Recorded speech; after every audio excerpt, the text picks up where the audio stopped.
Hello, welcome to the TechHub.training solution for Python Derek's Debacle.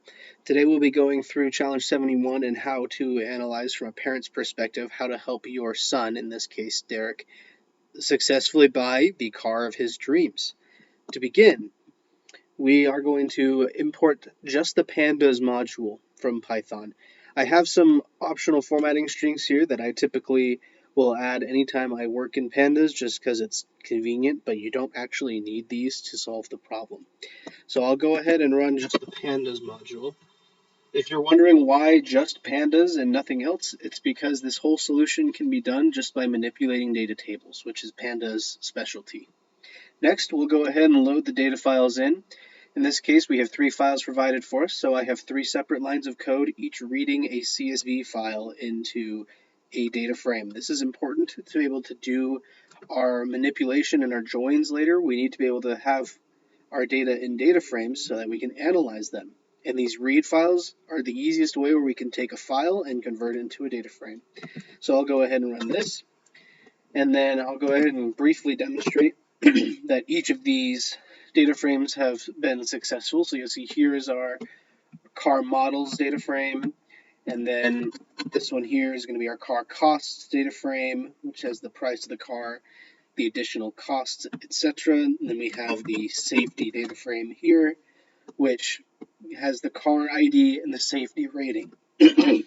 You'll notice that each of these data frames has a car ID column here. And when we're thinking about joining data, that's important for us to know what each data frame has in common.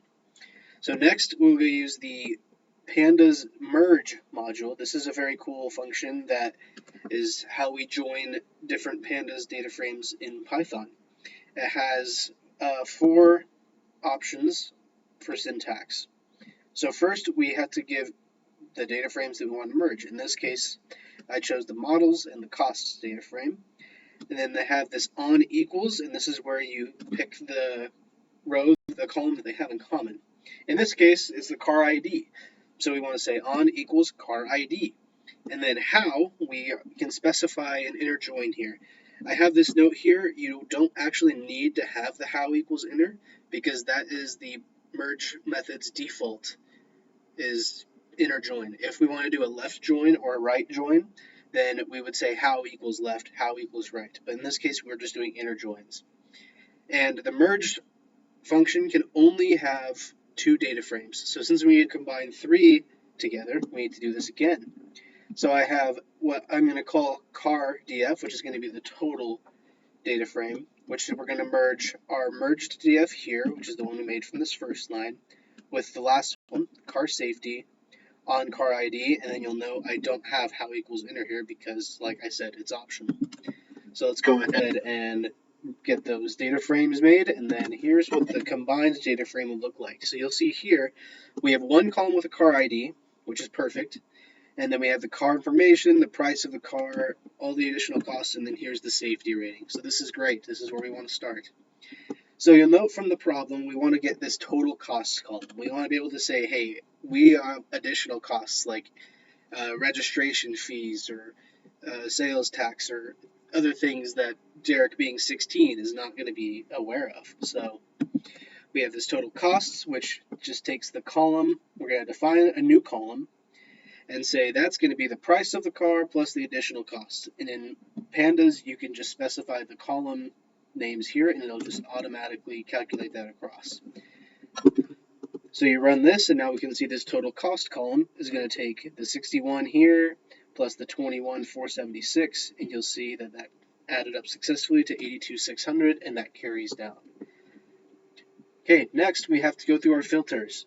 Derek can't afford every single car that he wants to buy, so we're going to go ahead and filter on total costs being less than 21,000. And so in this case, this total cost column that we created is very useful. So we can say the data frame here is going to be the ones where it's less than 21,000. The way I like to read filters like this is I interpret these brackets as like saying where. So I want cars in the same database where the total costs is less than 21,000. So we'll go ahead and do that. And now it's only going to show us cars with total costs less than 21,000. We can employ similar logic, right? We don't want Derek to be driving a clunker. We want him to be driving a safe car, so safety rating's above 4.5. Follow the same syntax here. And then we get this. So you'll see, again, compounding. We have less than 21,000 costs. Safety rating greater than 4.5. We're great. Then we have resale value greater than 12,000 because we want him to be able to continue to make money after he's done with the car, right? He wants to be able to sell it after 1 year. So we do that. We're left with what is our dream car. So you'll notice there's only one row here. And so the Lincoln Town Car is the dream car, right? Perfect safety, less than 21,000. Perfect stuff. The last requirement of the challenge was to display, and this is just super easy. In Python, you just do the display function, which displays an entire data frame. One other thing I would like to cover in the solution video is I have 3 separate lines of code for each filter, but you don't actually need to do it that way, and the solution image that's posted shows them all combined. And so I want to briefly talk about how you can combine them and make your code even more efficient. And so this is just using conditional logic and pandas. So here's kind of what the syntax looks like. Data frame equals data frame where condition and condition and condition. So in this case, if we want it to match 3 conditions, we put our condition in each of these parentheses. If you want it to do an or instead of an and, you can do a pipe right there instead of an and. This is similar to normal conditional logic, but pandas has their own flavor of it. So what I did here was I just used this structure to say, all right, let's say car df2, a new data frame, is all 3 of these filters. Our original data frame where total cost less than 21,000 and safety rating greater than 4.5 and the resale value less than 12. So I'll go ahead and comment this out, but if you run this, and then if we were to display this new data frame, we'd get the same results, right? We still get Derek's dream car. Thank you for tuning into this video, and I hope this solution was very informative on the basics of Python and what you can do with it.